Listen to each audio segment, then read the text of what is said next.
All right, so we live.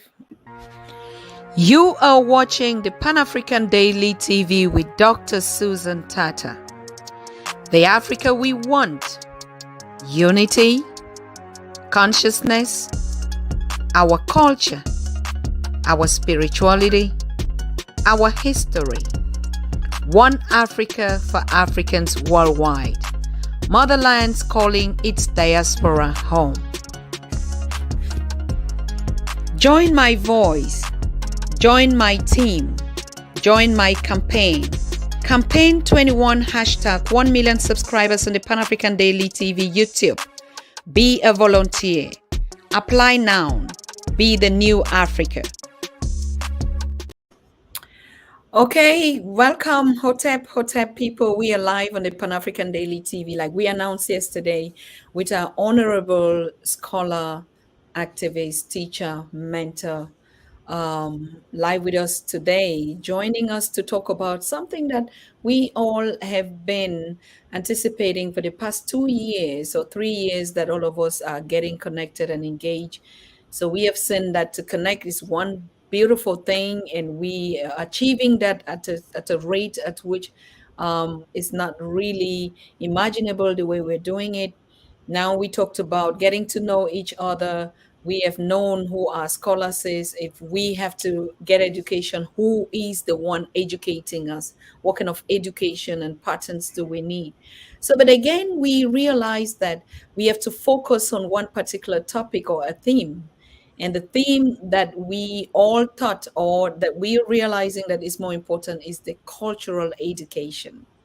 Cultural education is very important and necessary because it influences our political landscape, our economic landscape, and cultural education simply means the way of life, the way we interact on a daily basis with one another as Africans.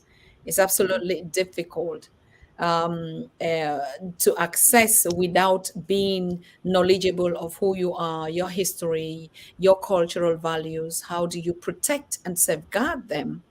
And so that's the point where we now think cultural education should be the focus, and we should be roaming about. But then, apart from just that, we have already agreed that cultural education is what we have to focus on, and that cultural education means even our platforms, our events, and everything that we do has a model and and intentions behind it, for purpose of teaching, for purpose of safeguarding and uniting as well.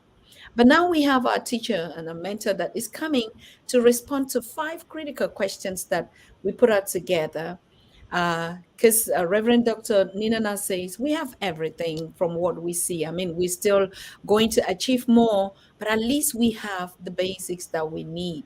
The only thing that maybe he thinks would be more concrete is to get a structure, how we bring all these institutions, all these platforms together, and to know who is doing what. So I think that's the conversation for today.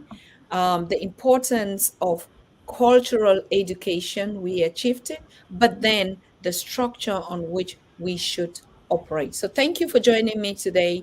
And Baba, thank you, Reverend Dr. Ninana. Um, it's a pleasure to always have you. And really, your sacrifices in coming to teach us has really impacted a lot of young people. Yesterday we had a youth on this very topic who actually explained the values of your teaching, of all of us, our work, how it impacts them in their mentality and the development on the continent. And I think that is exactly the purpose and the point why we gather and listen to great teachers like you. So we welcome you in Thank this. you. It's always a pleasure to come and be with you to share and to hopefully bring us all a little bit closer together in terms of the ideas that we need to focus on instead of us fighting against each other. And that's what all of these different dimensions do. It's a fight for each person to retreat to their corners of their perspective issue. The one issue that's global for all of us is that we are Africans. And nowhere on the planet are we accepted as humans. You know, I was reading some stuff on Gandhi. I'm sure you remember Gandhi in India. Mm. And Gandhi, you know, a lot of our people worship Gandhi. And I said, wow, this guy was a racist himself. Mm-hmm. Because when they were captured by the British and placed into prisons or institutions, he thought it was an insult for him to be locked up with what he referred to as Bantu people. And he stated that they were reducing them to be no better than Africans, as if we were not real human beings. So Mm. we have to be careful about the information that we allow into our space, especially if we're not going to do research and find out what these people's true philosophy is. Mm. You know, so the whole miseducation. Here's a book here called Miseducation. Is so old, it's falling apart. I had it many years. The Miseducation of the Negro, and it really speaks to the miseducation of the Negro in America. But you know, if you read a lot of different philosophers and authors and scholars, that the miseducation didn't begin in America. The miseducation began before even Kemet. The Mhm. miseducation began the minute that they set foot on the African continent and became divisive in their process to divide us up and allow us. And that's the thing that scattered us, that got us in these different camps in terms of what we believe and what reality really is to us. And you know, we no matter what you talk about, a lot of people don't want to talk about spirituality because when you say spirituality, they think immediately that you're talking about church or religion or something. But Exactly. you're talking about spirituality, you're talking about the culture of African people before we were infused with all of these other different ideas from outside groups. So until we can come to some grips about what true spirituality means versus these religions and these books that's been written and tampered with and rewritten to suit their method of how they want to control their own destiny. And the process, the way it's written, is to how do we control the rest of these people so that we can remain in power. In Mm-hmm. fact, you have now black people, I mean, white people running around talking about you will not replace us. And what does that mean? You know, because nobody's talking about replacing them. It's just that they are they sense that if other people have equal legal rights, the same as they do, that somehow that discredits them or make them less than. Mm-hmm. So the whole cultural idea in American culture or British culture or English culture is that they have to remain, you know, remain in this hierarchy where they're in control. And if anybody else is allowed to enter that arena, then somehow it lessens their ability to be in control of their own destiny. Mm-hmm. So when you talk about miseducation, you got to go all the way back and start looking at these religions and looking at the origination of how these things started.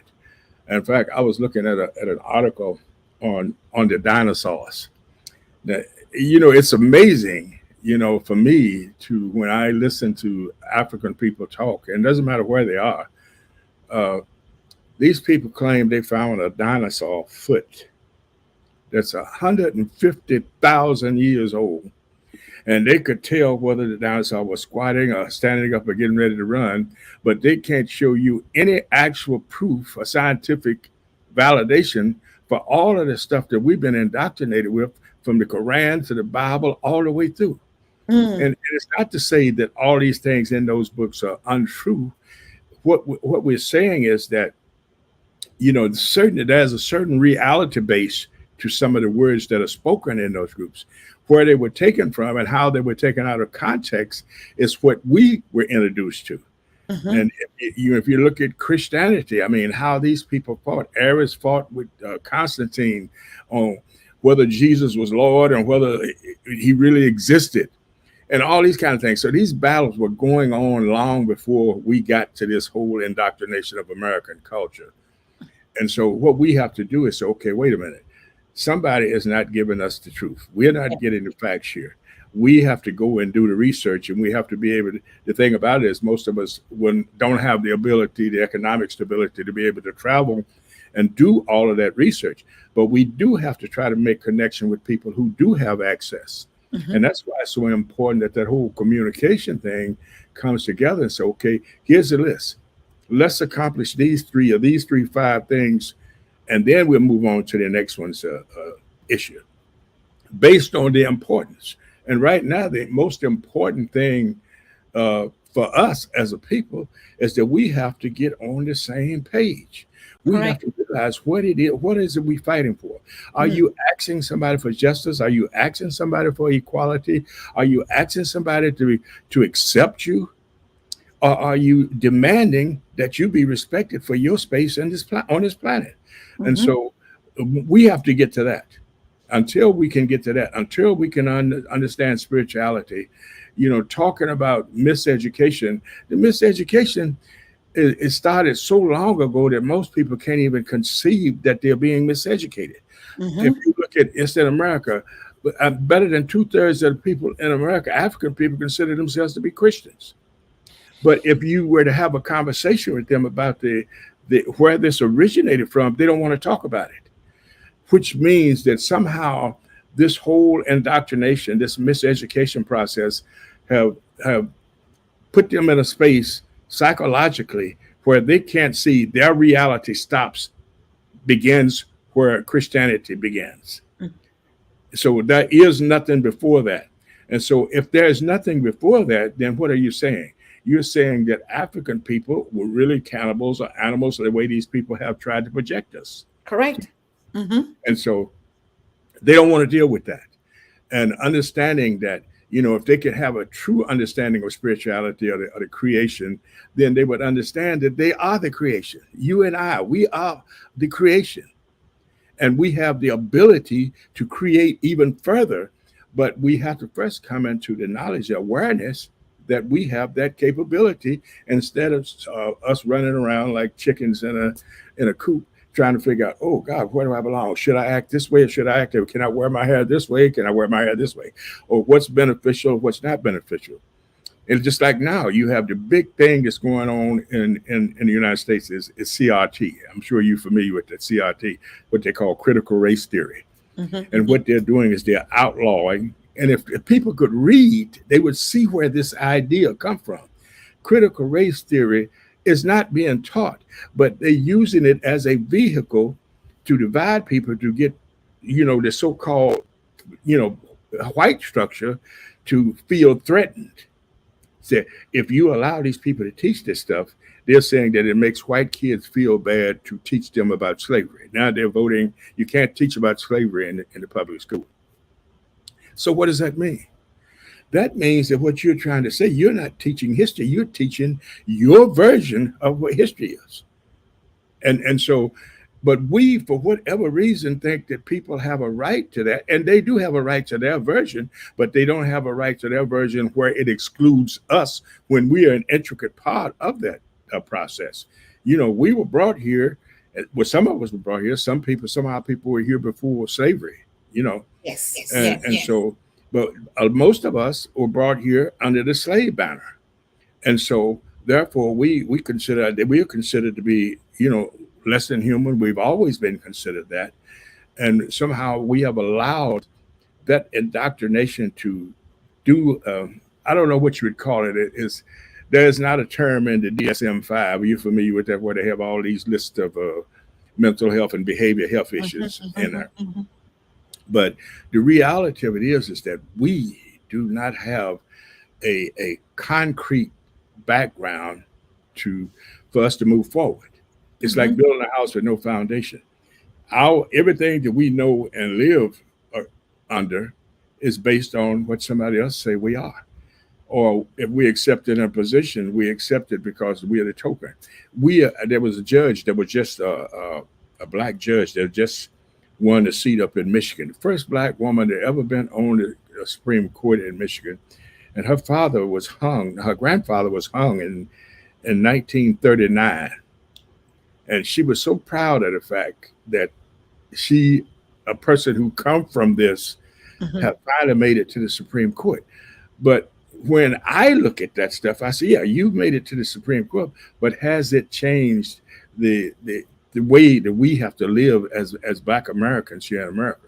They're still hanging us. They're still shooting us. You know, they're still raping our kids. They're still doing all of the things that they did in slavery. And the only difference is now they're trying to make it sound like, wow, I can rape you, but you shouldn't say anything about it because somebody might be, the rapist might be offended. And so for us to continue to follow the instruction or the teaching of European culture is a detriment to our well-being, and it is a recipe that would keep us in this stagnated stage where we're not making real progress. And so we have to move past that, and which is one of the things that I'm working on with a group in Oakland. And I've been preaching on this for 30 years. We have to have our own schools. We can teach about spirituality. We can teach about parenting. We can teach about how where we come from and how great and our people were, and how our people are responsible for most of the great things that have happened, humanistically on this planet. They're at the forefront of those things: science, math, reading, writing, everything, even down to taking a bath with soap. Our people were at the forefront of all these things. So for our people to be going around trying to mesh or to fit in to a society that was created for them, that has no foundational structure in terms of how we feel about ourselves. And I tell people all the time, if you love yourself and you love your brothers and your sisters the same as you love yourself, you can't hurt them, you can't kill them, you can't do any of those things. And so in order for you to arrive at that point, which means that you're going to have to come in contact with who you are from a spiritual perspective. And that's the essence of it. We can talk miseducation, but it's not it's just totally wrong to just focus on the miseducation, because people know what they know. They know what they've been exposed to. They know what they read. And all of those things that they'll read, most of them are lies or a fabrication of what somebody else believes. And we accept it as truth. We have to go and find our own truth. Okay. Thank you very much, Baba. Yes, and that's why I would just go straight to the questions as we had put it. Let me see. I'll open it. So the first question would be the colonial education system and structures is the fundamental challenge. Like it's a challenge or a cause as to why our mindset is the way it is. How possibly can we overcome these structures, and how long do you think it would take? Like if we say the miseducation, how long can you estimate? That how long it's going to take is a real question here. I know what the answer is, just like we were just talking about. The answer is that we have to control what goes into our children's minds. If we're going to move into the future, they have to move into the future with a real foundation of who they are, so that they don't spend their whole life trying to mesh or fit into a society that's set forth by them. So I don't know how long it's going to take. I just know that there are people in America, and just like I'm sure that there are people in other countries around the world who are trying to do the same thing. We have these issues where we need to focus on who we are as a people. People need to learn about who they are before they start. Why learn about the Civil War and stating it was fought because of slavery and economics and all that stuff when you don't know who you are? None of that stuff makes any sense. We have to start our own schools. I've said that for the last 40 years, that there's absolutely no way that we get out of this defunct that we're in unless we control what goes into our children's minds. Until when we do that, then we can rekindle those ideas around the village and taking, family and communities versus neighborhoods. See, but we have to have that foundational structure where we are looking out for each other, where we are seeing each other as brothers and sisters. We are seeing each other as neighbors. We are seeing each other as fellow villagers, instead of looking at each other like, these people live in the same place that I live, but I don't really know who they are. We need to know who we are. If I walk out my door and I see another black man or a black woman, I should always, at the very utmost, see them. That's my brother and sister that I have a responsibility toward them, and they have a responsibility toward me. But that is stuff that has to be taught very, very early in the stage of life. You know, parents have to teach their kids before they Mm, go to school who they are, because mm, how can you send your kids to a school that you know is going to be discriminatory in their process, that they're going to be seen as less than, or like they voted now on this year new rule about school teaching African history. Oh, they say you can't. They don't want to teach African history in the schools, and the reason they don't, they say it's irrelevant. It's irrelevant to who? Who is it irrelevant to? It's irrelevant to white society. I can understand why they would think that way, because they're trying to maintain the structure that they have in place that keeps them in power. But why is our people buying into it? It's not just them. You have brothers and sisters who are running for office, who are politically motivated to get involved in these systems and say, well, I'm going to get in there and I'm going to make change. But they get in there and they support the same philosophies that the establishment already have put in place. And yet at the same time, they say, well, no, I'm not. I can't just get in there and talk about black issues. I have to get in there and talk about the issues that concern all of us. Well, they'll get in there, they're talking about the issues that concern the most of us, and the most of us are not African in this country. I think whites are about 60, 65% of the. So quite natural when it comes to voting and rights and making rules and stuff, they're going to win out every time for the most part. And the only way that we can be a part of that scenario is if we take on the agenda that they have set forth, and we fight for that, as well as at the same time while we're saying, okay, I'm in here and I'm doing something to try to help, change things for African people. So how long it's going to take, I don't think anybody can predict that. I think we just have to keep trying to connect the dots, keep connecting with people abroad, globally, everywhere. And in fact, I invited Queen Mother to come on this morning. She's in Ghana, mm. and to talk about some of these issues. We have to get to a global position, and I don't know if you're familiar with Roland Martin. He is on the Black Star Television here, which is the only real national television station. He said, we can't expect to get the word out unless we are able to pay for it. But okay, and I can agree to that. But here's the thing. The money, the economic status of Africans in America, the money that they bring in would make them the 10th largest country on the planet. So you tell me, why can't we afford to control our own educational process? Because we are Question. investing and reinvesting in a Mhm, society that's already set forth for us. So mhm. how long is it going to take for us to reach enough people where they're saying, no more, we're not participating in this no longer. We're willing to make that sacrifice and suffer? Because being a revolutionary person or an activist, a teacher, it's a tedious job, because you're always constantly walking this line, trying not to be offensive to other people's ideas. And at the same time, that what they're doing is not advantageous for our people. So that would be my answer. I don't know, but I do know this, that we have to have people who are committed to, what I'm going to take to my grave when I cross over is that I'm going to continue to speak up and fight for our right to exist in our own ideologies, our own philosophies, our own spiritual connection, and not someone else's. Thank you very much. Very fundamental. The next question would be, a people without a knowledge of themselves are already programmed to fail, not to succeed. How true is this statement with regard to our current situation? It's absolutely essential, because if you don't have knowledge for yourself, once again, we're back to the very structure, the foundation of the world. Where did we come from? What is our origination? What is our purpose? You know, who are we? We don't have any way of knowing those things if we don't have knowledge of who we are. If we don't have knowledge of where we originated from, it's like poof, you come out of like a magician out of thin air. Well, that's not reality.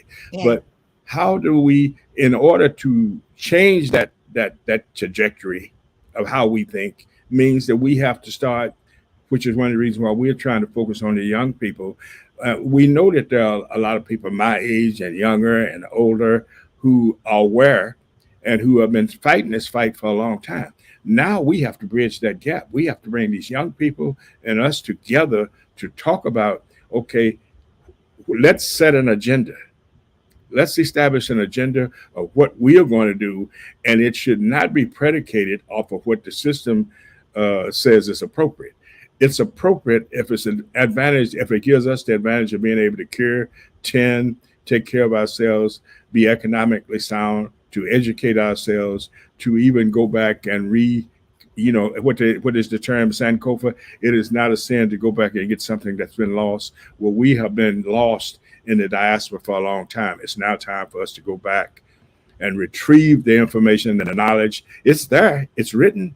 I mean, I could give them 1,000 books they should read. I have a library here, that people, if they read them, they would say, wow, what have I been doing?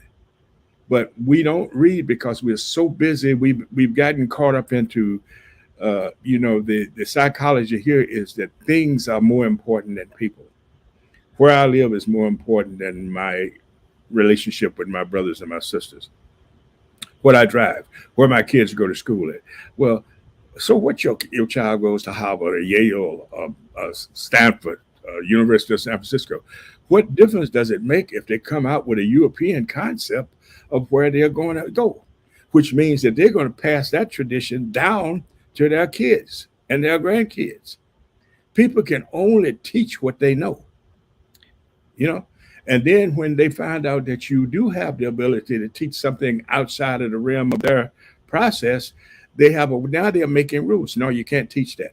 They've taken, I don't know how many books. Have you been watching some of the stuff that's going on in America around CRT? They're taking books out of the school. They're closing up libraries. These are the same things. If you go back to Alexander the Greek, when he came into Alexander, if you go back to that time, what was one of the things that they did when they came in, trying to take over? When they found out they couldn't win the war, when they were leaving out of there, but they burned down libraries. They destroyed books. All they couldn't destroy, they took with them. That's why people in America right today, and in fact, I have people in my own family who, well, I'm going abroad. Where are you going? I'm going to Europe. Well, why do they go to Europe? Why do they go to these places? Because they have all of the material that they have stolen off of the continent set up in the museums in their country.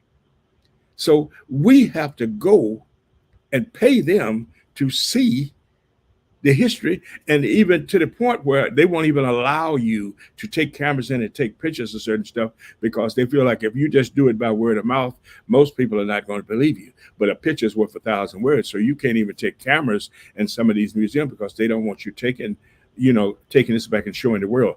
This is what exists. This is reality. What you've been doing is unreal. Hello? Same old tactics. You're absolutely right, sister. Good. So for those of you that are just joining, we are here live on the topic, culture is African cultural education is the key.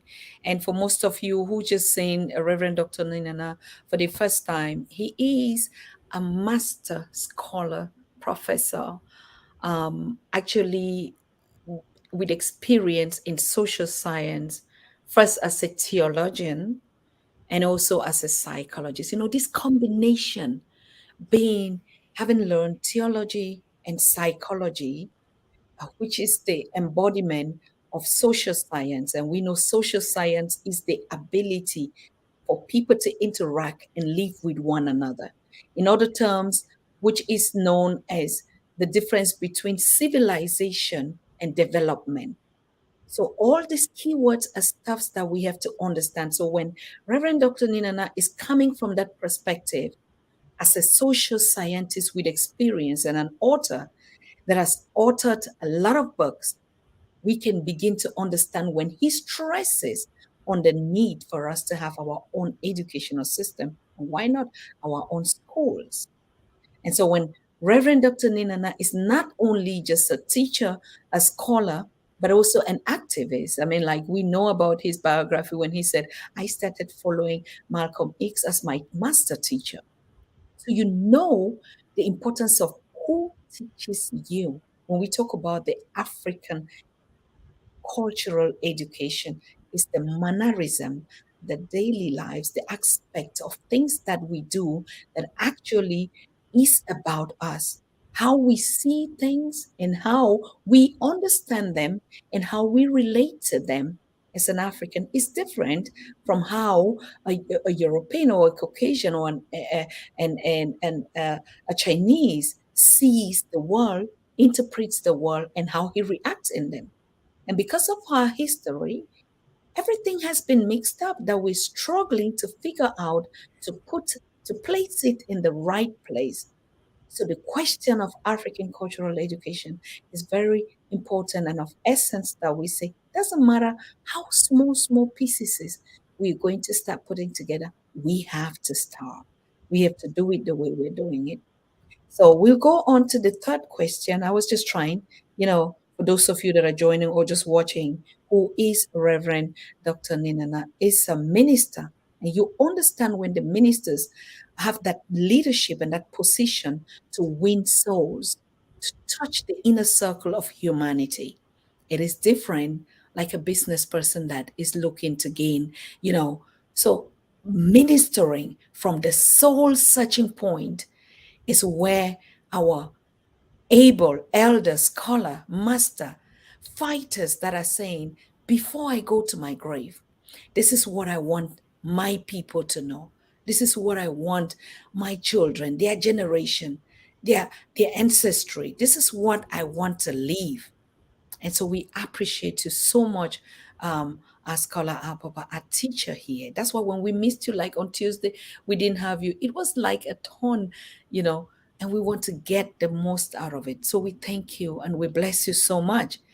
Imagine as a minister blessing lives upon lives through his ministry. Baba, do you just want to touch about that a little bit before we go to the third question? Okay, what was that again?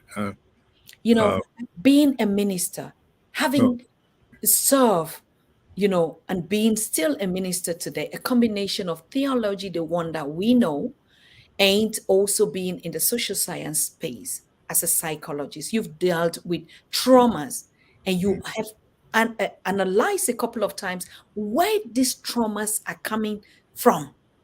that's right. It's Well, like existing in a system that wasn't meant for you or that doesn't take you into consideration as being part of it.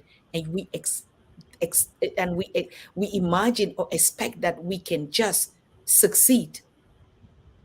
well, let me just talk about my experience at becoming part of the ministry.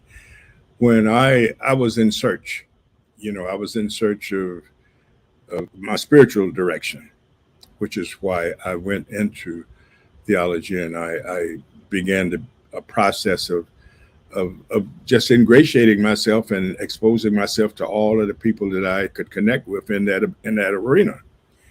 And the longer I was in it, the less fulfilled I became.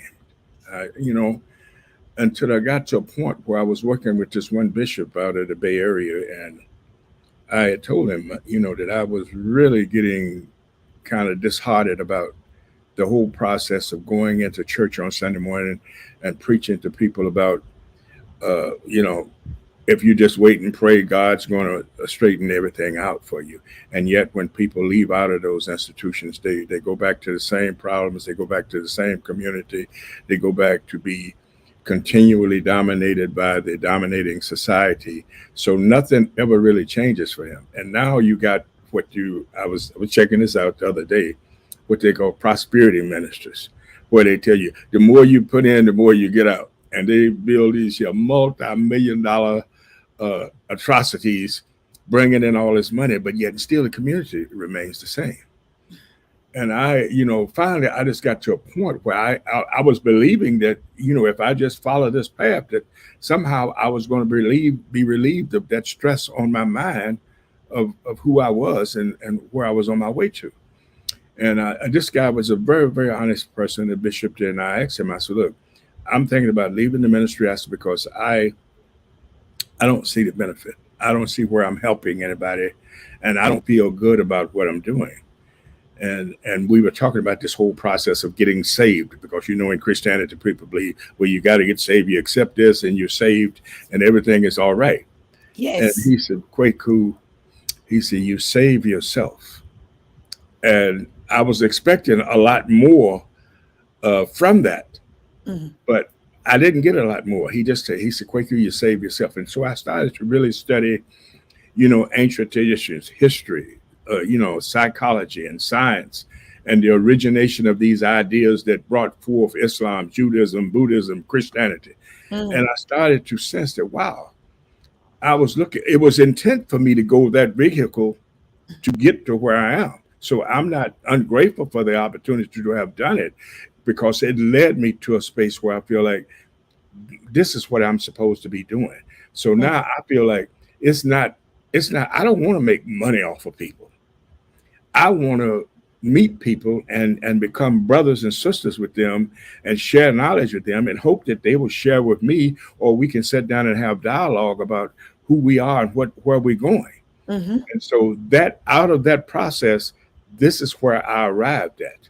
And I said, wow, what is the best way for me to do it? And I work with adults and families and so forth. So I started to working with young kids, even kids as young as 2 and 3 years old, who were coming out of abused homes and abused families. And I said, wow. And I realized that when I went and I put the effort and the impetus into just being able to interact with them from an honest place, from a heartfelt spiritual place, that the results were amazing.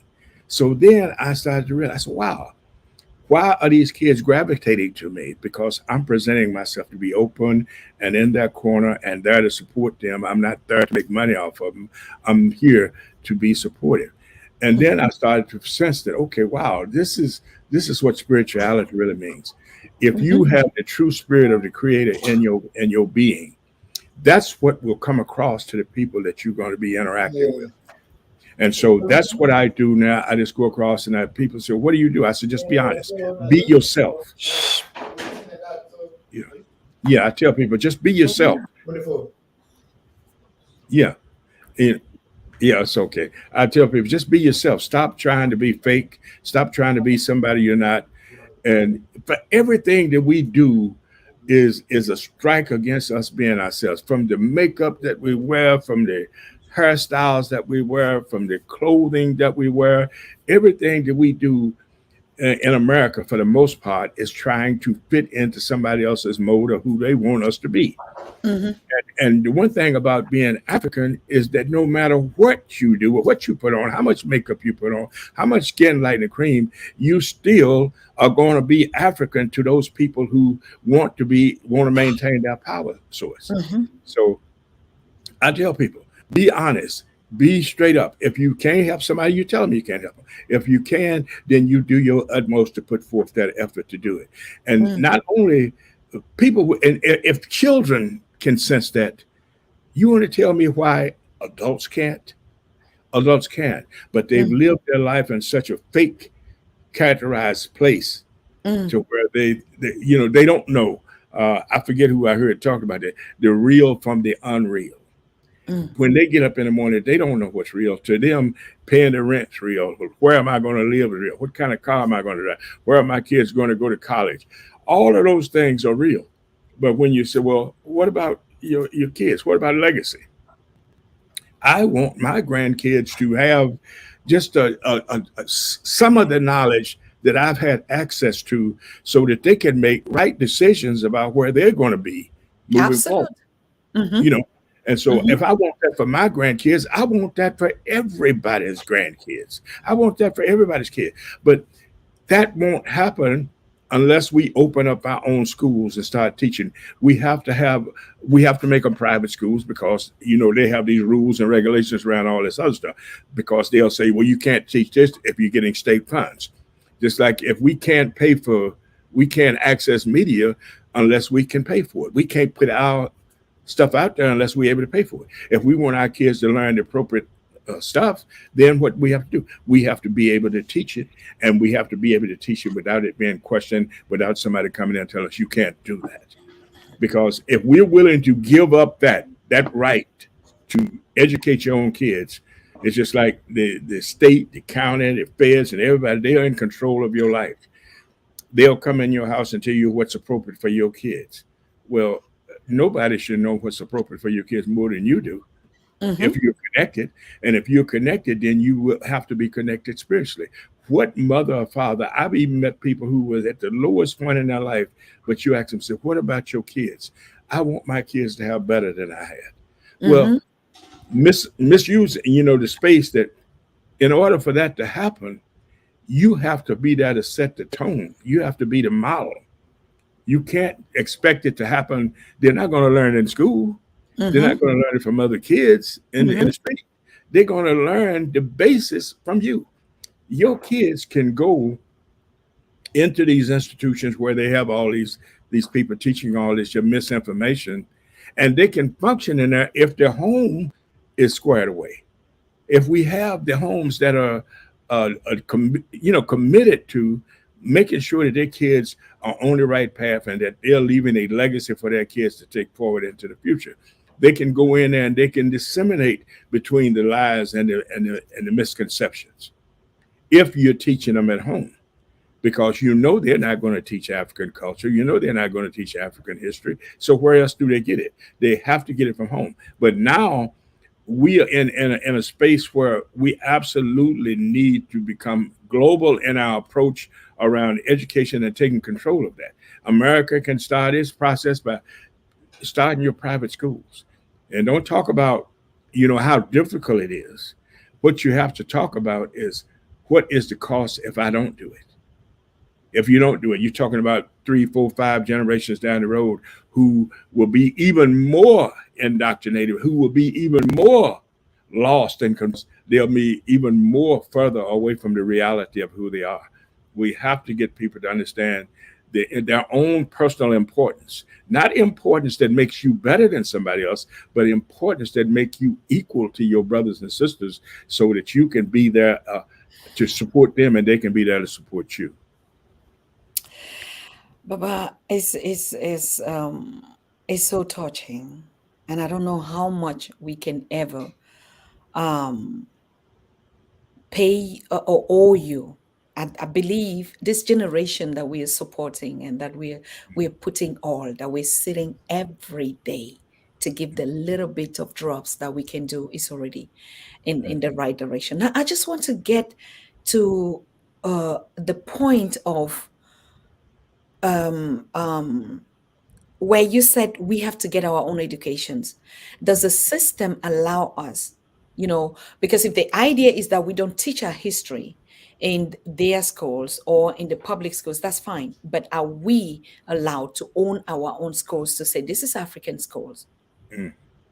Well, I think that we can. I think that it's well. I know of a sister who has a African school down in San Jose, and she was fortunate and blessed enough to be able to manipulate through the process and get the politicians to support her having the school.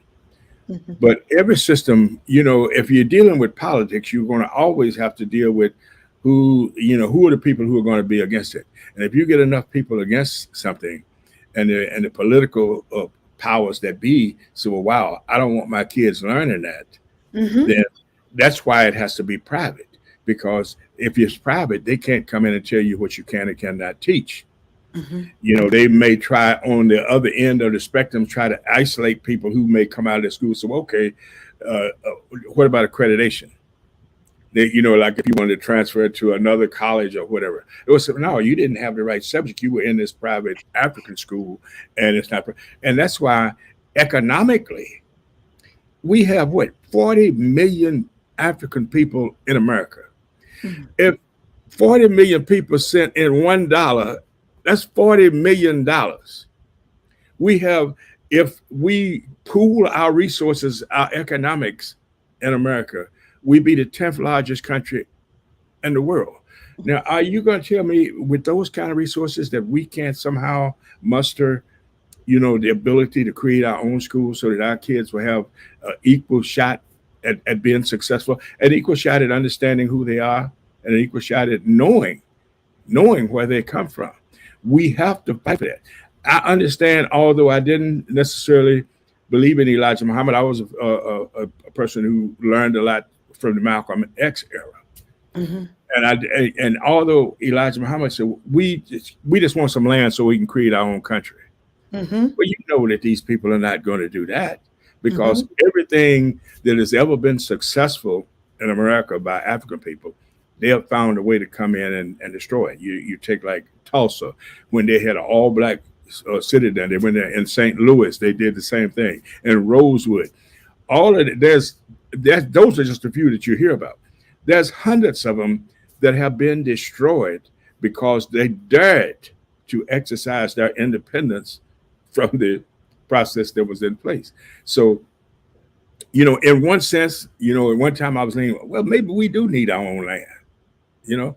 Mhm. And if you go back to the early formation of this country and when the slaves were so-called freed, and Lincoln said, well, Lincoln didn't want to free the slaves. That was a political move. But he wanted to do was, hey, let's put them on some boats and send them back where they come from. But they couldn't do that. And then there was a suggestion that, okay, if we can't send them back where they come from, then let's give them some land. Politicians voted against that.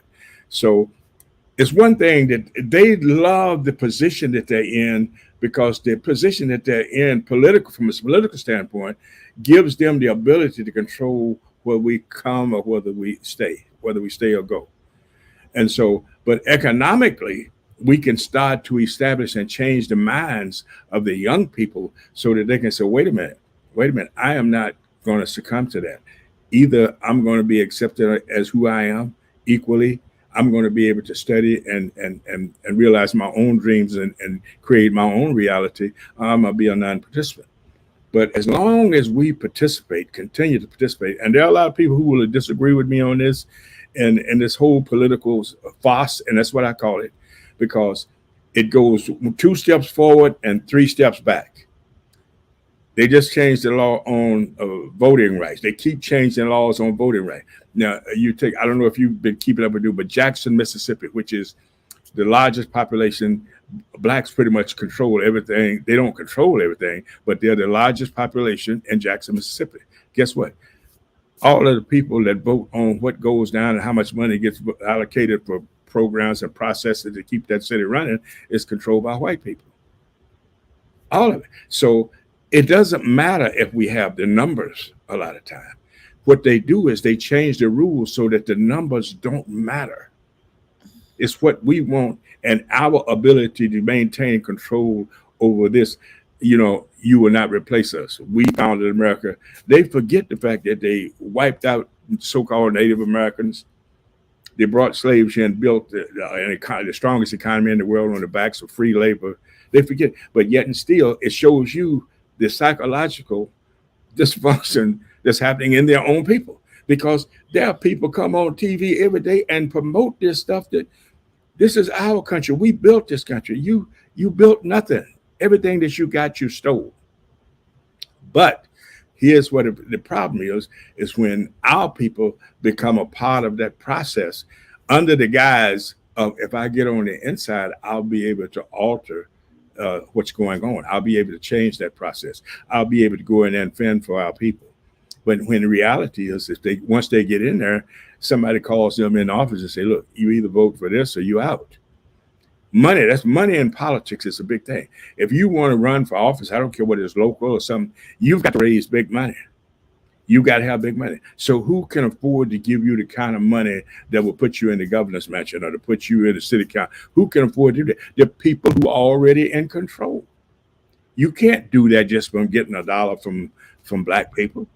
You got to go to those big corporations, and those big corporations sit back and promote this stuff, while at the same time they in denial about, well, we don't have anything to do with that. We don't have any racist characteristics. We deal with people based on their ability to do what we need them to do. But when it comes right down to it, even right now, in the National Football League, there's not one black owner, not one. And in the NBA, where there's 98% African people playing, I think you have one black owner, and he's not a full owner of their team, but he is an owner. So we have to understand that these people play the game in the hopes that, well, if I get X amount of dollars, if I reach a certain status quo in terms of a billionaire, a trillionaire, and now that's the big thing. You see, you get these reports on who's the next trillionaire, who's the next billionaire. But when you look at people who can't pay their rent, what difference does it make to them how many billionaires, how many trillionaires you have if we don't have any power, if we don't have any control over our economics, if we don't have any control over our schools, if we don't have any control over our communities, if we don't have any control over our ability to be ourselves and be accepted for who we are. So therein lies the problem. We have got to, it means that you have to be committed to the point where you're ready to give your life. My life is committed to tell the truth about what I see. You may not agree with it, and it might not be the whole truth, but I'm on a continuous journey to try to learn more and to figure out where we should be going, instead of standing back thinking about, oh, wow, if I just do this, then I'll be able to do this. It should not be calculating. Spirituality is not calculating. Spirituality is who you are as a human being. And once you come into the knowledge of self, your spiritual essence of who you are will be on display 24 hours a day every time you step out into the community, because they'll see without even talking to you. I've walked into places and people say, man, I know you're somebody. And I said, well, no, I'm just like you. I'm like you. Well, I can tell something about you. I said, what do you do? And when I tell them what I do, they say, oh, wow, I knew it was something about you. I said, yeah, but you have the same capabilities, but you got to do your research. You got to study. You can't just pick up something because somebody say, go read this or you study this, or if you do X, Y, Z, you're going to be able to live here. You've got to do things based on how does it make you feel in here. When I leave this planet, I want to leave this planet knowing that I did everything I could to bring forth the gift that has been given me, which is to be happy and to care about people based on who them people, not how much they got, how much they know, because it doesn't matter to me if you don't know nothing. Then it's my job to enlighten you. And so we have to push forward with an agenda of our own, our independent agenda, which is to be yourself, to practice brotherly love, to build on trying to bring people together, communities. And naturally, it's like Malcolm X said. They said, well, you are not a racist. You know I'm not a racist, but I can't worry about what white people are doing. I have to worry about what our people are doing and where we're going. And so that's my focus. That doesn't make me a racist. It just makes me more attentive. You wouldn't say somebody was a bad parent because they was making sure that their kids was doing the right thing. You say they were a good parent. Well, I'm trying to be a good steward in terms of moving an agenda forward that will bring us into the realization of understanding the real from the unreal. Understanding what's good for them and what's not good for them. And we right now we're at a place in history where a lot of us still don't understand what that means, and therein lies the work that needs to take place. We have to be about that business, and like I said at the beginning, we have to start at the schools, or at least we have to start at the space where we are engaging these very young kids and teaching them this process before they get to the sciences and the maths and all that stuff. Who are you? Just find out who you are. So I can't say before science, man, because who you are is a scientific endeavor. So we have to once you define who that is and what that is, nobody can take that away from you. People can't take knowledge out of your head, but they can certainly implant what they consider education or indoctrination into your head. But once you get the idea of who I am and what's real and what I should be doing, what's important to me, the most important to me right now is that my grandkids and people around me who know me, is that my legacy be he did what he thought was the right thing to try to support the agenda of African people all over the world. Because there's no way that love and understanding your spiritual nature would not connect you to the idea of I don't see myself as separate from the brothers in Britain or Africa or Panama or wherever they are in Africa, because we have one thing and we have to keep focused on. And that one thing is that we are all in this together. Now, we either swim together or we drown together. The process right now is that we on the downslope, but it doesn't mean that we can't be on the uptick. We can't move forward. And as long as I'm on this planet, I'm going to continue. When I hope that those are my last words, is to keep raising the ship high. Keep raising it up higher. Don't look back at what somebody tell you can't do. Think about what I can do. I know what I can do. And so we have to process that and continue to process that over and over. And we have to change the mindset of people that things are more important than people. A status is more important than people. It is not, that's not reality. But if that's your reality, then that's what you bring forth. They say you can always judge a tree by the fruit it bears. Look around us. We see the fruits that's being brought out through us continue to function in this environment that is totally unhealthy, mentally, spiritually, and physically. Wow. Baba, thank you so much. I mean, you said one thing even before I go to the fourth question, because we'll be rounding up. It's a question and answer on the process, but we see how much important it is. It gets deeper and deeper the more you explain. And that's why sometimes it's really not possible. I do apologize to our viewers and our followers that if you're part of the Pan African Daily TV family, please don't expect us to hold short conversations, 30 minutes, 1 hour, 1.5 hour with really lecturers and teachers like this that would give up everything and sacrifice everything, give up material things just to impact and to teach you something for free. Now, Baba, you said something that is very key. Amos Onyango, we had him on the show yesterday, and he said this, that the problem of knowledge of who we are the continentals. Because for you, us in the diaspora, at least, we had to compare two things and start doing the research of finding out who we are. That's why this education has to come from outside. Honestly speaking, Baba, those on the continent are still really in that. And they won't even see the need to understand who am I, because I'm just on my space on the continent. And I know I'm an African. I am Black, I am brown or colored. I'm on this space. I know where my grandfathers come from. I know where my village is. I know what I eat. I know what I do. So if you come to tell me the knowledge of who I am, it is still like something that is impossible. But of course, then, now when you begin to question now and ask, yes, you're on the continent, you're living in your village, now, what are you taught in school? What is spirituality to you, or what churches do you go? The images that you even hang in your own very walls on the continent and in the name of whatever, do they look like you? You understand? There you go. So who is your teacher and what do they teach you? So we begin to confront the issues of the knowledge of self. And that's when we do understand that you can be born on the continent, you stay in the continent, you speak all the languages like Professor James Moore, or you wear all the fabrics of Africa. But if your brain has been replaced, Yes. actually who you are is one of the deepest issues that we're facing right here, isn't it? Oh, I agree with you 100%. That one of the first things I ask people when I meet them and we get into dialogue, and I say, "Who are you?"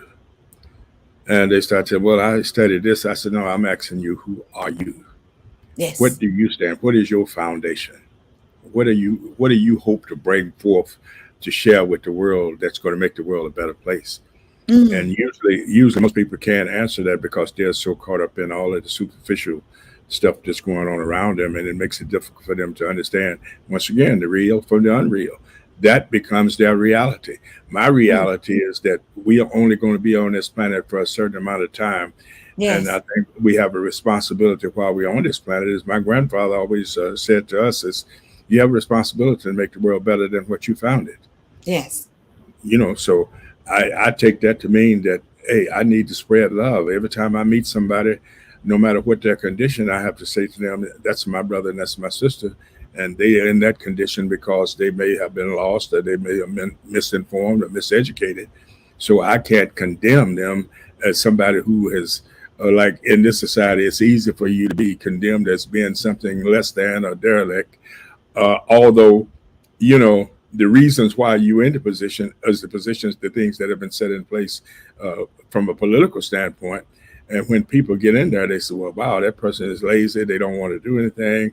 And they're constantly talking about black folks are lazy. You know, that's always been one of their favorite go-tos. And I asked them, well, what do you mean they're lazy? Black folks were the ones that built the economic powerness that you are enjoying now, and they did it for free. They didn't get any reward for it. So, tell me, where are we lazy at? The one thing, and I don't say we are lazy now about the future process of what we need to do. We just need to be re-educated. We've been miseducated. It's now for re-education, and that re-education is going to have to take place with us. It's not going to take place with no system. Absolutely. So, as a minister of, of a church and as a theologian, nothing is maybe wrong with the Bible, but if the Bible doesn't position me, my color, my identity, and acknowledge the culture, if the Bible is not addressing, my ancestry and stuff like that, that is the miscommunication of actually, because everything that resonates, I'm just saying, like the passage that our brother Parker put here, if my people who are called by my name shall humble themselves and pray, I will hear and I would answer them. That's very true. But now who? That's the question. The question is, the trick is, if I called by my name, whose name should they call Exactly. on? And to who should they humble? And to who should they pray? And he will listen to them. That's always the key of generalizing, particularly when the image of the God has been tampered, when the color of the God has been tampered. And then you say, if my people will call by my name, then I ask, what name? Which name? Should I call on the name of my grandfather? He will hear me. Should I call on the name of my ancestors? They will hear me. Who is that name, and what is that name? I mean, I'm asking you like a minister. Yeah. Well, who is it? Well, you have to go back. There's other scriptures in there too. One of my favorites has always been that the Creator has given you everything that you need to be successful on this planet. Yes. Now, if they've given me everything I need, I don't need to go to somebody else and ask them what my needs are or what I should do. I need to explore within myself. How do I access what's already been told that I have? It's just like I tell people, and they say we use what is about 10% of our brain power.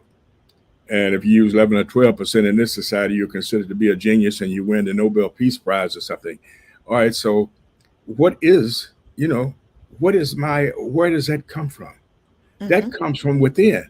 Even when you listen to the teachings of what I say mythological Jesus, and people say, why do you say mythological? I say, because there's no validation that nobody like that ever existed, except in European history. So if that's the truth, if he didn't exist, and our people are calling on somebody who didn't exist, can't you see where that could be confusing, at least psychologically damaging? That you would be reaching out and praying to something that there's not one iota of information that could validate that nobody like that ever walked the earth. But yet and still, these same people, I was reading, I think I mentioned this before. These same people said they found the footprint of a dinosaur that's 150,000 years old, but they can't find no proof of something that supposedly exists 6,000 or 7,000 years ago. And they can also tell you how the dinosaur was standing and whether or not the dinosaur was running or walking. 150,000 years, but yet 7,000 or 8,000 years ago, they can't produce any information to support. In fact, people who have done research, philosophers who are far greater and anthropologists far greater than I am in knowledge, have done research on some of these people that are supposed to have made certain statements or characteristics in the biblical text. And they go back and they can't find any where these people have existed. You can't tell me that the world, 6 or 7 thousand years, everything was wiped out once these people came into power and into existence. Because Mm. that's what it seems like. When you go to talking about ancient Kemet, Alexander the Great, the Greeks, the Romans, that's when all of this stuff started. We were here millions of years before that. What happened to all that wisdom and knowledge that was in existence before they came in and realized that we have to control these people? We have to find a way to control these people. Mm. And the only way that they can control them is as if you go back and you study Islam and all these different things, you find that Muslims was killing Muslims because you would refuse to accept Islam. Christians were killing Christians.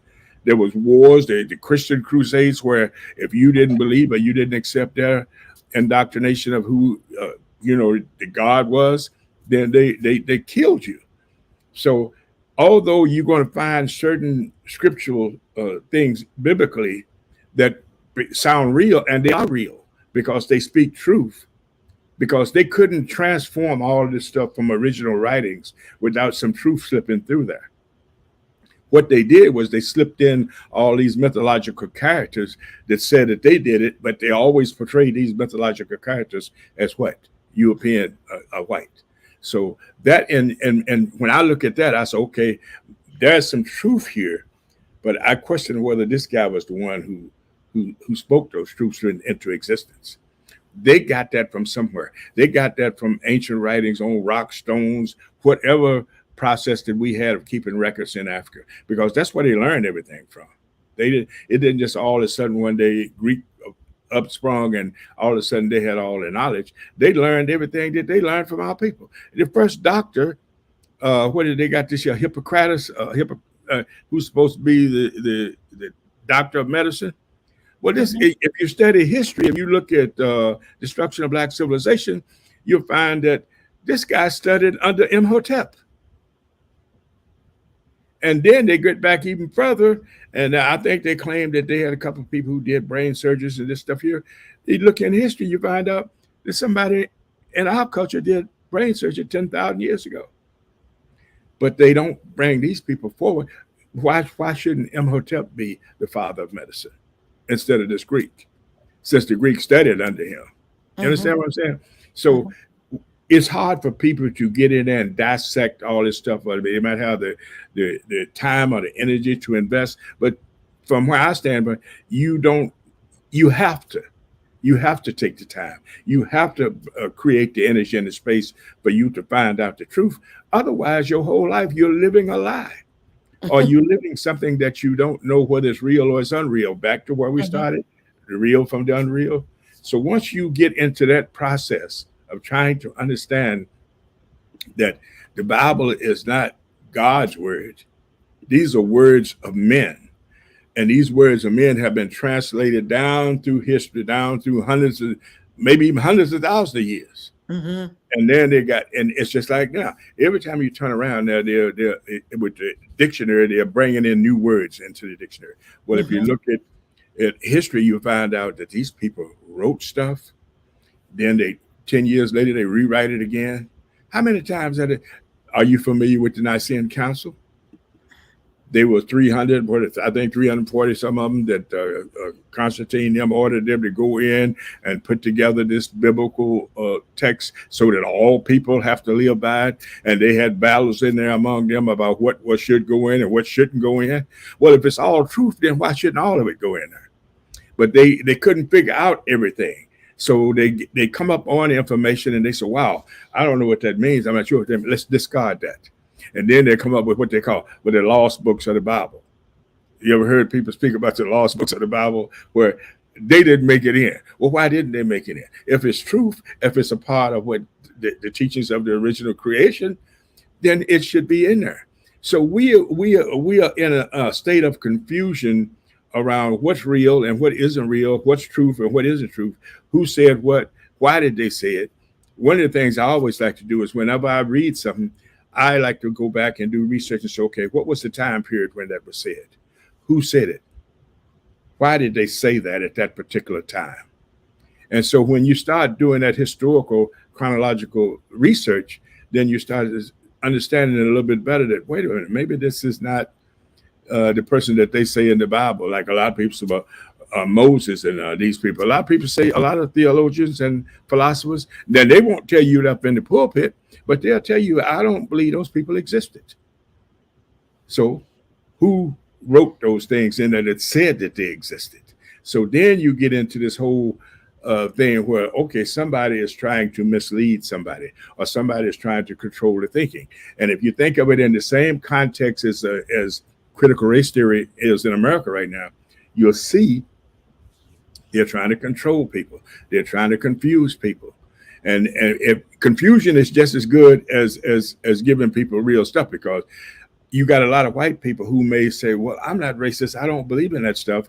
But because they permitted to them, they presented to them in such a fashion that they said, wow, maybe I should support it. I don't quite understand it, but you know, if the leaders say that, then I'm going to go along with it. Well, how about doing your own research? How about operating off the basis of your own sensibilities, your own spiritual and intellect to figure out, is this real or is this not real?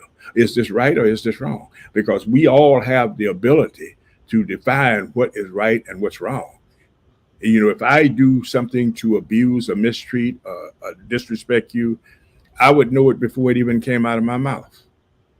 So why is it that we want to shirk the responsibility of our actions by doing these things and participating in them and helping to promote them and moving them forward? And that's why I won't get into text with people around what's real and biblically. Because I just, in fact, I've had a lot of conversation with people about that. And I just tell them, I said, look, when you do that, when you read that, I said, now go get something else to substantiate that. You know, if you read in the Bible and it says XYZ happened 3,000 years ago, go look at some other research and figure out what was going on 3,000 years. Where did that happen at? Where was it supposed to have happened at? That's what science is all about. That's what anthropology is about. That's what all that stuff is all about. But, you know, ministers now, in fact, I've been in churches. That was one of the things that turned me off about ministering in these church houses, is that they believe that you only give people a certain amount of information. Because if you give them too much information, they say it's confusing. So they limit the you know, in fact, they have what they call Ministers Alliance. I don't know if you're familiar with them. This is where all the ministers come together and decide, okay, it's just like the Nicene Council, so to speak. And they decide, what are we going to teach in the Sunday school? What are we going to teach? What's going to be the subject matter for service on this Sunday or that Sunday? And I told the ministers, I said, well, how about just going there and teaching the truth? And the guy told me, Kweku, you're too naive. So that's what you mean. How is being truthful and honest about your opinion naive? Seemed like to me that's what people would want, I would think. And that's the thing. That's the difference between adults and children. The simpler you make it for children, the easier it is for them to learn it. Absolutely. The realer you are in your presentation, the better it is, the more receptive they are to listen to what you have to say. So we have to get out of this whole realm of, okay, it's like I've read I don't know how many books. I've studied a lot of them. And I tell you that a lot of these philosophers and historians, they have different varied opinions. Some of them I agree with, some of them I don't. I put it to people this way. If it works for you, then you go with that. But right now, what's going on in America and what's going on globally is not working for the benefit of African people's betterment. So what better reason would you have for separating yourself from that process than to look at the reality of what's going on around you? You know, and so I tell people, you know, do your research, study. But there's another scripture in there where it says, study to show thyself worthy. I don't know if I used to know every scripture by the number and where it was, but there's a scripture that says, study to show thyself worthy. And what does that mean? To me, that meant that I have some responsibility to research whether or not this stuff that I'm going out here telling people is real. But that's not the way they explain it to you in church. They tell you, no, just study your Bible, read your Bible, just follow that, and pray to Jesus, God, or Buddha, whoever it is that you're praying to. And I tell people, look, God, in fact, some of the quotes from the mythological Jesus is that Jesus said that God lives within. God, what did Jesus tell his disciples when he was supposedly getting ready to be crucified? And they was talking about, oh, Christ, what are we going to do if you're going to die? What's going to happen to us? And he said, behold, you can do things even greater than I. Now, if they can do things greater than he, and he was supposed to be God, what is that saying? But in the church, they don't talk about those things to people. No, you just follow Jesus. If Jesus, but they don't want to give you that full uh, knowledge base that's necessary for you to have an independent thought process. And to me, that's what scriptures like that say to me. That if if the myth of Jesus say that, then he must have thought wherever they stole that line from or that information from, it must have had a deeper meaning. It was not just some words just thrown out there. They put it in there because I say submit, just like a lot of authoritarians say, that a lot of those things were put in there. They kind of slipped through because they only gave them a certain amount of days to go in and to put the Bible together when the Nicene Council convened. They gave them a certain amount of time. He said, we need this right away because we got to get these people in check. We got to get them in check. And so they went in there. Some things slipped through, some things didn't. Some things made it, some things didn't. And so we have to go about the business, study to show yourself worthy, believe in who you are. And every teaching that you look at in those scriptures is constantly telling you about the power that you have versus listening to somebody else. But somehow we gravitate to the dependence on something else or something somebody said or something somebody is teaching instead of gravitating to, wait a minute, what is my connection? What is my connection to this spiritual thing that's necessary for me to be ingratiated by the creation? What is my connection? And I can only come to, if I sit down and I think about it and I pray and I meditate, I can only come up with one concept, is that I'm one with that creation. I'm one. It's just like all of the things out there in the universe, the sun, the moon, the stars, and all of the dirt and all of the things that's in there. Do you know that our bodies are made up of all of those things? They are made up of all those things. So if they're made up of all the things, somehow, somewhere, somebody did not give us the true knowledge of ourselves. And we're running around with maybe just like 10% of the information we need in order to be 100% whole. And we have to keep seeking that. That's my spiel on that, and I will stick to that. And if you see me 20 years from now, if the Creator allowed me to be here, I'm going to still be saying, keep moving forward, keep researching, keep studying, and believe in yourself. Because if you believe in yourself, that if you come from the creation, guess what? You are the creation. You have the ability to create. But we allow these things to be stolen from our mental capacity because we've been allowed ourselves to be indoctrinated with all these things that from people who want to control our existence. If you really go back and study about the history of Christianity, you will find that most of the time they were fighting wars and they were trying to figure out, how do we control the people? Yes. And that's why they said, you have to pray this way. You have to pray to this God. You have to do this. That's not the God I believe in. Okay. So that's why it is. And I'm thankful. I'm thankful to be able to be here and support you guys in any way I can. And I'm going to keep on working out here in the Bay Area until we get an African school started. I'm working with some people, and sometimes it's difficult, but you have to keep moving forward on that. Ashe. Oh, Baba. We love you. We thank you. You know what? One thing before we would leave you go or we depart is this. You said something and a comment came also, like, if we would just, in terms of religion, the Bible, not even religion, if we would just be honest and said the Bible was written by human beings, it's already enough.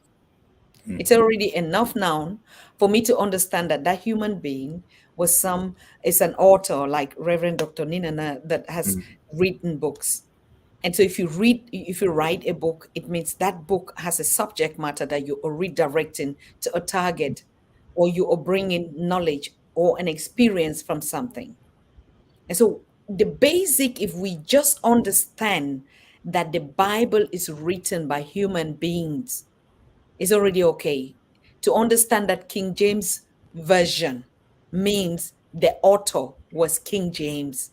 And so That's even their has interpretation. the new version and other versions. So why make this so like extraordinary, something that African children or people die on it and even sleep on it and do it?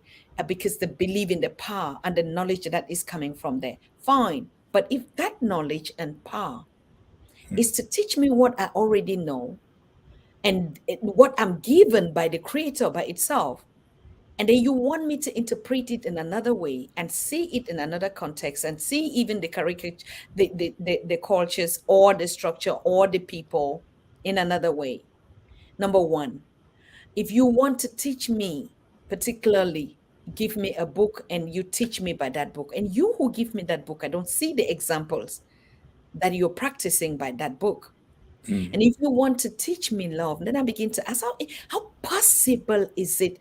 I don't know. There's still one thing that we still have to touch it. Can you really teach somebody to love somebody, Baba? Can you teach somebody to love somebody? You can teach somebody to love themselves, Yeah. but I don't know if you can teach somebody to love some other person. Well, I think if you know, the first part of that is if you love yourself and you see yourself as part of the divine creation, it would be almost impossible for you not to share that. It's just like when something good happens to you, you want to share it with somebody, your Sure. family, your people. You want to share it with somebody. Well, if I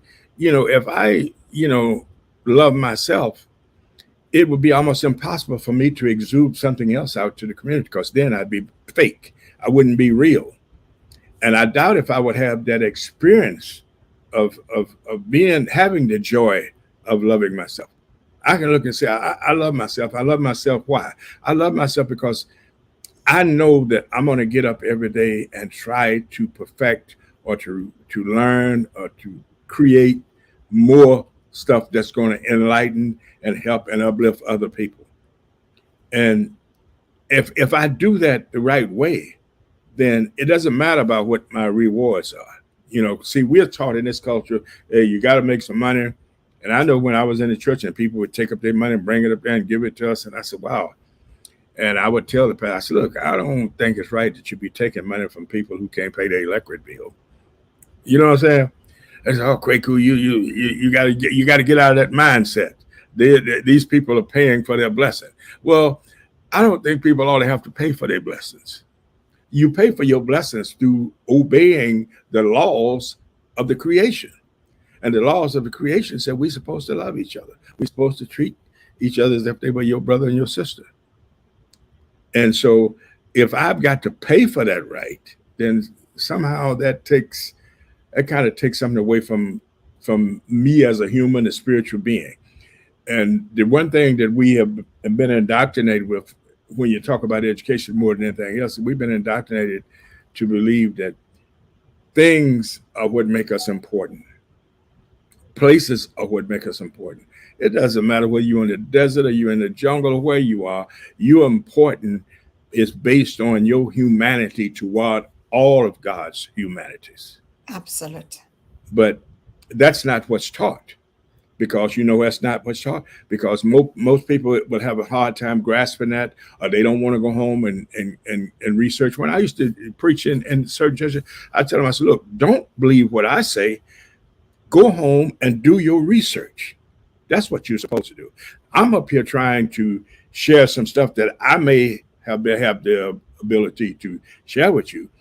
But if you go home and do some research, you can come back to me and say, Pastor said, look, I looked this up and what you said last week, it didn't look right to me. It doesn't sound right. Then we got dialogue. You know that you got a person that's searching, and that's what we're supposed to do. What does the book say? Study to show thyself worthy. Go do the research. You go and preach at a church. Those people should get up out of that church instead of sitting up in there reciting chapters and verses. Go home and say, let me look and see where this originated from. What does it really mean? How does it fit into who I am? How does it make me a better person? And if we're constantly working on being a better person, then for me, my spiritual nature tells me that I'm getting closer and closer to the creation. I'm getting closer and closer to the original God, and so therefore I'm searching right now. Today I'm sitting here. I'm 81 years old, and I tell you, if I have, I don't know how many more years I got, but I can guarantee you this: that when I get up every day, I'm going to be trying to find out, is there something else that I should be doing? Is there something I should be saying? Is there something I should be studying? Or allow myself to get into a state where I'm in complete harmony with nature and allow my brain to go out and access information that, according to the scriptures, we already have all those things, according to the scriptures that have been laid before. What does it state? It states that God has given you everything that you need to be successful. All you have to do is access it. You have to expose yourself to allow your horizons to expand. And so that's what we should be doing. And if we do that, we'll be better people. We will create a scenario where people will be able to access that information along with you, and just love yourself and love people. Wonderful. At the Black Excellence Conference, Hmm. I had this handout. I don't know if we can see it. I think it wouldn't Well, be shown. it disappeared. It was up there for a minute. Push it up again.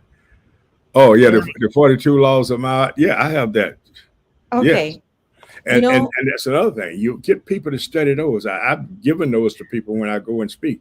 I said, look at those things and figure out how they mesh with who you are as a human being. How they, because if you read the laws of Ma'at, it tells you how to be a better person. because let me just only rushing through, and that's when, for me, we can think, if the Bible took 10 commandments and we have to live by them, and there's some essentials in the 42 laws of Ma'at Mm-hmm. that actually relate, and you can see these are basic things.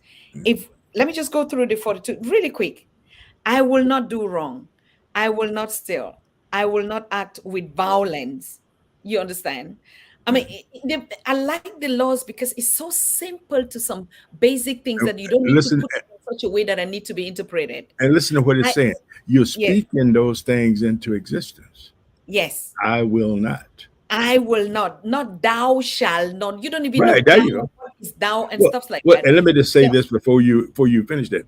Yes. Wose African Community Church out in East Oakland. You have 42. They Yes. have on their wall 140 some commandments. Hmm. Speaks the same way as the 42 laws of Ma'at. Sure. So they took 10 commandments, and the biblical teaching that's taught generally in American society, everything else is predicated off of those 10 commandments. There are a Exactly. lot of things that we should or should not do.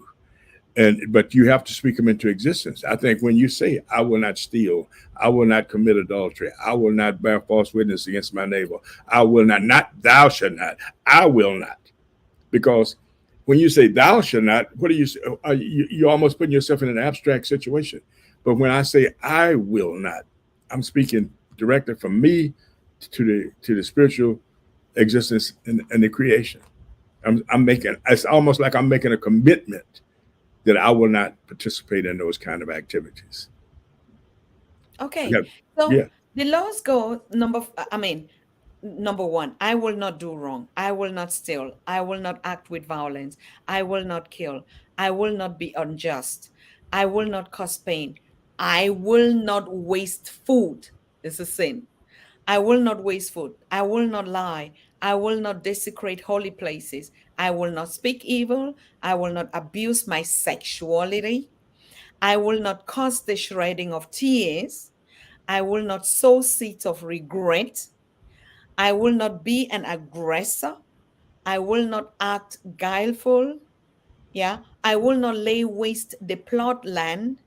I will not bear false witness. I will not speak against any person. I will not speak against any person. I will not be wrathful and angry. I will not lay with a man's wife. I will not lay with a woman's husband. I will not pollute myself. I will not cause terror. I will not pollute the earth. I will not speak in anger. I will not turn from words of truth. I will not utter curses. I will not initiate a quarrel. Oh my God. I will not be excitable or contentious. I will not be prejudiced. I will not be an eavesdropper. I'm a Kongosa person. I will not speak over much. I will not act against my ancestors. I will not waste water. I will not do evil. I will not be arrogant. I will not blaspheme the one most high. I will not commit fraud. I will not defraud temple offerings. I will not plunder the dirt. I will not mistreat children. I will not mistreat animals. Yeah, and you know, it just brings me back, and when I hear those things, and I didn't know them as a young kid, but I remember my grandfather used to say, if you can't say something good about a person, don't say nothing at all. I don't Keep, participate. I keep your tell people all the time, you know, when people come around me and they want to talk about Joe Blow or somebody else, I say, look, I don't gossip. I don't participate in it. And I'm not passing this information on for you. If you have something to say about Dr. Tatah, you go tell Dr. Tatah. Don't come and tell me. And those are just things that I learned from ancient teaching, because my grandfather was in a slave here in the state of Virginia. And so, and the older I get, as I grew, the more as I grew, I started to realize the things that he was saying and how truth comes through. You know, it's just like, I will not steal. I will not thou shalt not steal. Nobody, I guess nobody should steal, but I'm speaking about me. I will not steal. I will not commit adultery. I will not sleep with another man's wife. I'm saying I won't do it. And so that is the only person that I have a responsibility for in my actions that I put out to the universe. People will know you. So, okay, Dr. Kweku will not do XYZ. Dr. Tatah will not do that. They know this about you because that is your characteristics, because you have demonstrated those characteristics in all of your interactions with other people. That's what reputation about. That's what culture is about. A culture and a community that where people look out for each other's kids. Ain't nobody out trying to molest somebody's child or something. You understand what I'm saying? And we bring those things into existence by speaking them, but we also live those uh, attributes by practicing them every day. You know, because there's something that we're not perfect, because we're in an imperfect world where we get indoctrinated with wrong or improper information. But it doesn't mean that I'm not supposed to evaluate that information and say, is this information good for me? Is it good for my neighbor? Is it good for my son or my grandkids? Or is it beneficial to anybody? That responsibility lies in me. And that is the concept of the God attribute that lives in each one of us, that we have the responsibility to say, well, should I go in here and rob this old lady? Should I snatch this woman's purse? You know that from Jump Street that's wrong. You may do it because of your conditioning and your psychological imbalance, because you don't have access or you've never been taught the proper teaching. But the reality of it is that you have a responsibility to say, no, I'm not going to do that. And And yes, you know, just imagine, because when we talk about the 42 laws of Ma'at, that's the African spirituality. I mean, just a part of it, like we're saying. mhm, And if we compare it to why do you select 10 and then take the rest of what I'm supposed to work on me and put it on the Most High. And mhm, so, in a very simple thing, like I will not mistreat animals or I will not be angry. That is mhm. for me. That is That's for self you. love.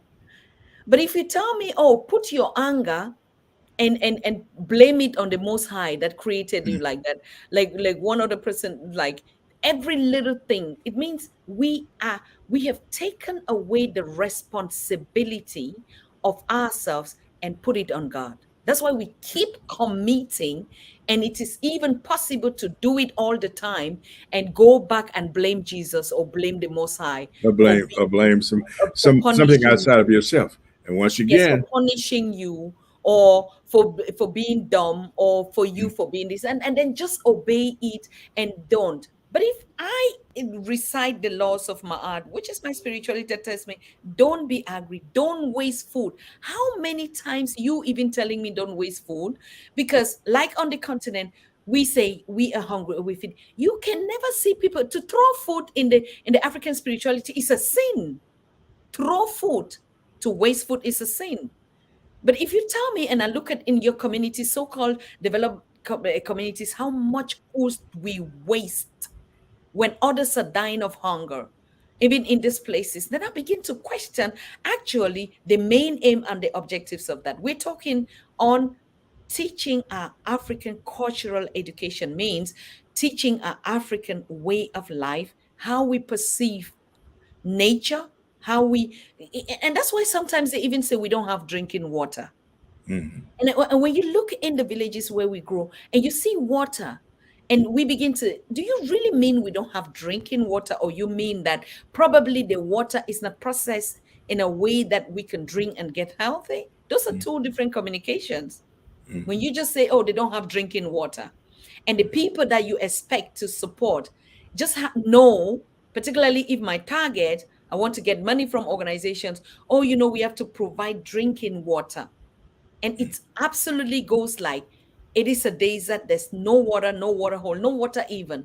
And then you begin to say the God that created this universe, and you come again and contradict and say, but this is the richest water continent that has rivers and mountains and every possibility that that clean pure water, fountain waters, mountain waters that you own now, collect and bottle and say, oh, this water is coming from the fountain, is coming from the mountain, is coming from the mm, on the ground. And all those things are living the village, and I see them every day in my face. So it mm, becomes a problem when you bring your education and tell me that I don't have those things that I live and I see them every day. mm.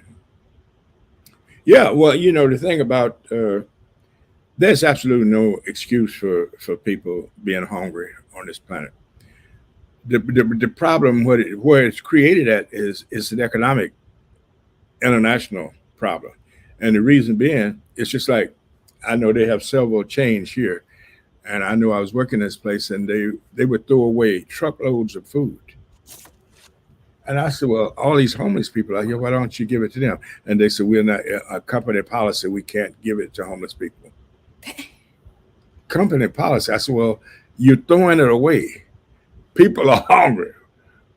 Well, if they sued us, if we gave it to them and they sued us and they got sick or say they got sick from eating food, I said, yeah, but the chances of that happening is very slim. But the reality of it is that it drives the prices of those items up.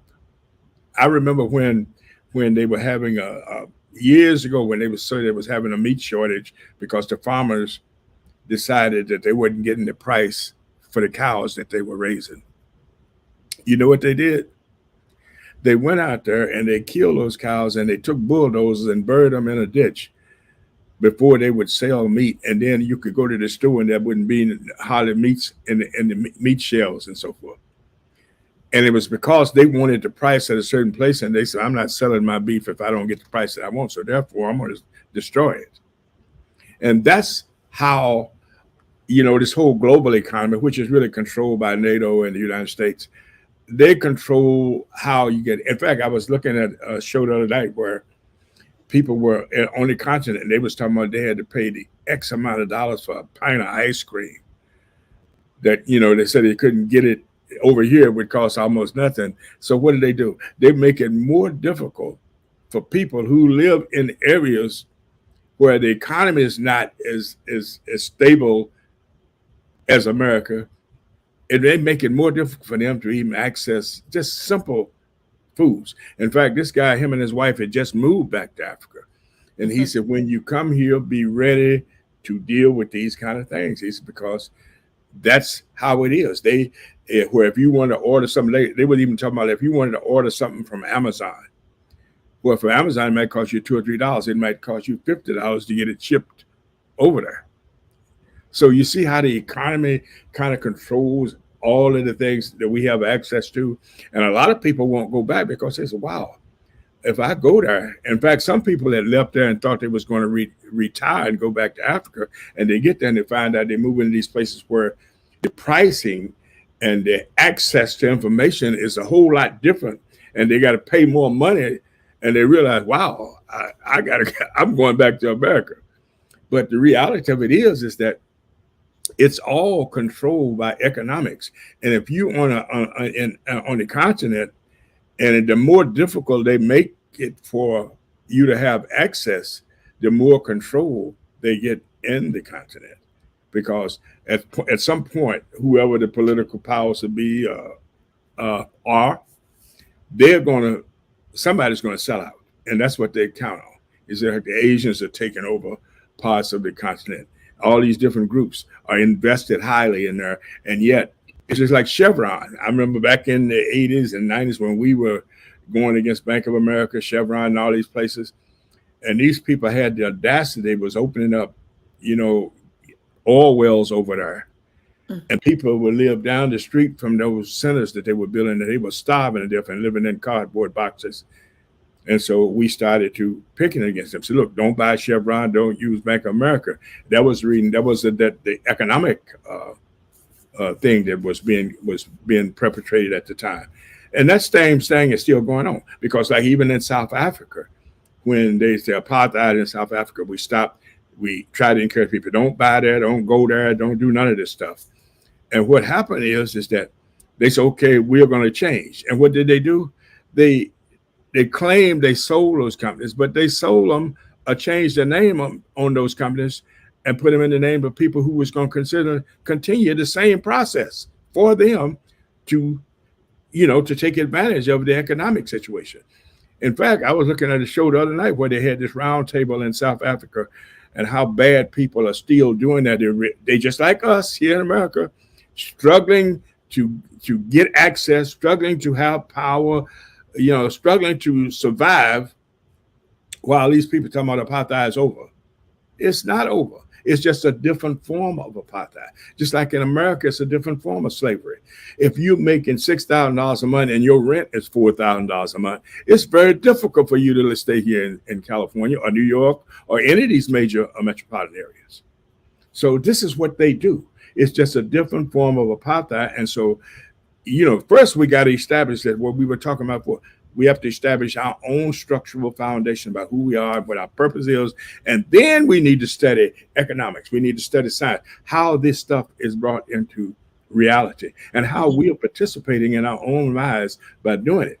It's just like I was telling you earlier about Mississippi, how more black people there than there's white people. Yet all of the people who are in power are white people, and they don't get to vote on nothing that they're supposed to have actual rights to. And so what do people do? They continue to participate. And one of the things that, in fact, I'm going to be investigating that after I get off here. How many of those businesses in Jackson, Mississippi, where it's predominantly black people, are white businesses? How many of them? How many of us are going and not spending our money with those same people and at the same time complaining about the regulations that deny them their rightful power in the political scenario that will make their lives a little bit more livable. And so we are continuously participating. And they get on the TV and they complain about this stuff.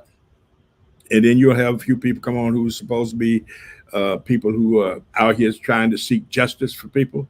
But you can't seek justice at the same time while you're sleeping with the enemy. If you're allowing the enemy to control all of the economics, and you join them in that process where you really have no power, if they got 30, people on the board in Jackson and only 2 of them are black, how much of a voice are you going to have? It's just like the United Nations. You got, I think it's like over 400 people from African countries that sits in the United Nations. Guess what? They don't have a vote. Who has a vote? China, Russia, some of the other NATO countries. But the African, although they have all those members that sit on in the United Nations, they don't have a vote. Like Russia or China or anybody can veto it and it's out of the U.S. So we're participating in our own demise while at the same time giving them that picture of illusion that we're part of the process. We're not part of the process. We just fill in seats, to make it look good so they can continue their process of draining the people so that other people can become trillionaires and billionaires and millionaires. We have to Absolutely. stop participating. Okay, thank you, thank you, thank you. We're 1 hour 44, and we have 16 minutes ago, so you should round up. We do appreciate you and those that have contributed to this conversation. African cultural education is very, very necessary to break down all existing structures in our own space, how we perceive nature, how we perceive humanity, how we perceive one another, what the meaning of love, peace, unity, humanity means to us definitely mean different to other people in different contexts and subject matters around us. So I think the African cultural education system, like Professor Dr. Reverend Ninana is saying, is we have to create our own. We have to create our own structures, and there's just no need. We have the compromise. We have done everything, but it's just the time, the right time. Like even the Most High said, there's time for everything. So everything is noun for African. The right time for us to set our own educational systems, our own schools, where we teach even our local language and to support each other. Just like my sister is saying, Carol is saying, we have to really destroy capitalism. And I think there's just no way that we would march and do all these things. The best thing is to create our own structures, our own educational system, and every other thing would just be irrelevant if it doesn't concern you. So people will have to make choices where they belong, what they want to learn, how they want to learn it. And I think in this space and time, what we're creating together with the professors and our scholars here is actually putting now the right thing in the right space and giving people the freedom now to choose. If you want to still stay, be that, like somebody said, no, I would not compromise being a slave or work for somebody, is that. So, but what we never did, Reverend Doctor, that I want you to conclude in before we close the session for today is we never set the structures that would be alternatives. What we've just had, we went with. Even on the continent, we had to roll with it. But now, when we give alternative solutions, creating our own curriculum, our own spirituality, now, instead of me being limited by just studying the 10 Commandments, why not if I study the 42 laws of my art? And we're going to really focus when we're talking about our African culture to first of all start with what is my art, for instance, and what is that? Just people now are waking up. The young people are beginning even to use words like hotep, kemet, and stuff like that. And young people are waking up now to start, because the whole conversations on Pan African Daily TV and others have been projecting, have been putting some keywords that we never ever used it. Look at the way you dress, our fabrics. People are beginning to understand what is actually original African fabrics, not just the colorful things that the Hollandese or the Netherlanders took and say, oh, these people, their skins are dark, so if we make colorful print, is going to reflect them. But what you are putting on tells our story, carry everything about us, how we weaved, how we looked at the culture, everything you put on the mud clothes, whether they come from Bamenda, they call it the Ndop clothes, or they come from Mali or Burkina Faso or Senegal or all that, everything that we could weave, from our natural resources and put it on. First of all, you will look at these colors. They look like us. They were brown, dark, or black in their structures because it actually could take the form of the earth that we use, whether it was black earth or black moth or in the kitchen. If you look at all of this, like you say, all these materials are actually original Something happened there. I don't know what.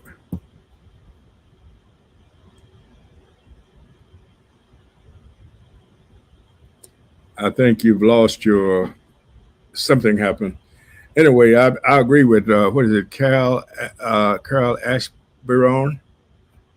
Um, she says capitalism must be destroyed. So I would say this: it serves no purpose for us as African people to learn how to be capitalists against our own people, and that's basically what's been taking place. Is that we think that if we become millionaires, we become Oprahs or the Michael Jordans or the other people, that somehow things are going to get better. And now we see it's the same old thing that they've been trying to sell us since the beginning of time. Is that we have what they call a trickle down effect. If you so many people get rich, then it's going to trickle down to the other people. Well, we've been waiting a long time for stuff to trickle down, and nothing is trickling down. So that means that we need to get another system. And I agree with you, Carl. Thanks for tuning in with us today. Capitalism uh, must be destroyed. And that doesn't mean that you're un-American. That just means that I'm unpoorish. I don't want to see poor people. I don't want to see, like in Los Angeles, where we have almost 500,000 people who are sleeping on the streets there. It is inexcusable. And these people are not drug addicts or alcoholics. They're just there because they cannot afford to live in housing. So, and this becomes worse and worse each year. Each year, we have more and more homeless people, more and more people who are hungry, more and more people who can't afford their rent without working 2 or 3 jobs. Where is this going to lead to? If we continue on the same trajectory as we are on now, that it won't make any difference how much money you make. You will maybe have to sleep in your car and get you a tent and sleep somewhere. Hopefully, it is in one of those states where it's freezing to death. But we have got to change and create our own system, which means it starts with our own educational system, our own schools, our own communities. And we have to continue to try to access land that we control all of the ramifications of that process in order for us to overcome what is known as American capitalism, that really puts us in a situation where we can never be successful. We are constantly trying to fight our way uphill, and each time we go up, the hill continues to get higher. It's now time for us to change that trajectory and move in another direction. The direction we've been going in is defaulted. It no longer serves a purpose for our people, nor did it ever, for that matter. But somehow we got locked into the indoctrination of, if I just can make X amount of dollars, if I can just be accepted, if I just buy into this whole process of Americanism, that somehow that we will overcome all the obstacles that have been laid forth for us. It will not happen on that venue. It will not happen. It's now time for a change. It's time for you to research your soul and your own spirit and ask yourself, where am I today? And where will I be 5, 10 years from now? Where will my kids be 15, 20 years from now? Where will my grandkids be 40, 50 years from now? These people are trying to make sure right at this present time, as we speak, they're trying to confuse and make rules and laws and regulations that will assure that they may remain in power and that capitalism becomes the order of the day. So once again, thank you. Love you guys. Dr. Tatah, I think you lost connection, but I've had a blessed day being able to spend the day with you, and sorry about the disconnection process, whatever is going on. But African Daily TV, check us out. We're going to be here every week trying to share information, hoping to bring you into the light so that you can understand and work with us in trying to create a new Africa globally. Thank you and good night.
Hello.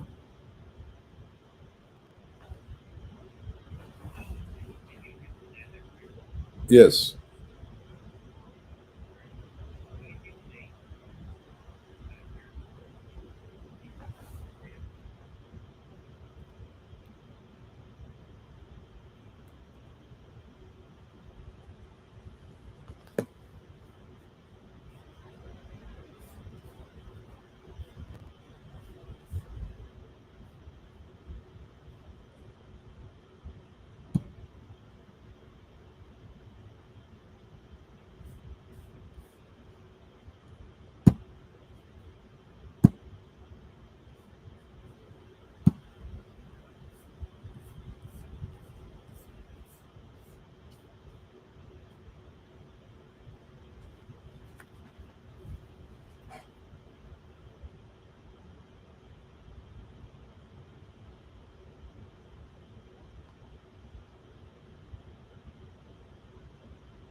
Hello.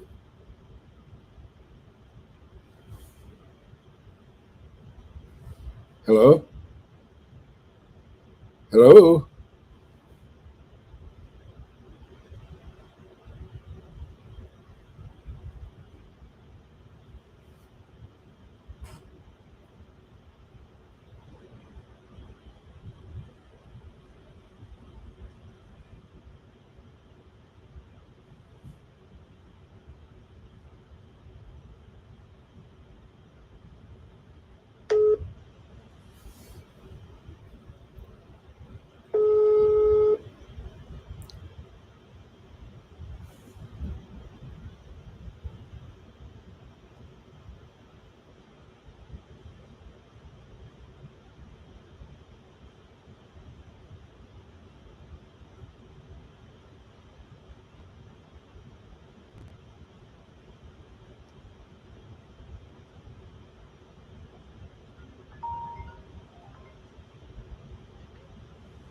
Hello. Hello. Hello. Yes, I'm so sorry. I think the internet just went off suddenly, so there was nothing really. It was just the internet. Oh, okay. Well, thank you for Yeah. thank you for inviting me. Call me anytime. I can be on anytime you need somebody on there, or just to come on and share with Okay. other guests. Okay. All right. Thank you very much. Thank you very much. Yeah, Thank you, Prof. All right. Nice day. Bye bye. Bye. Bye.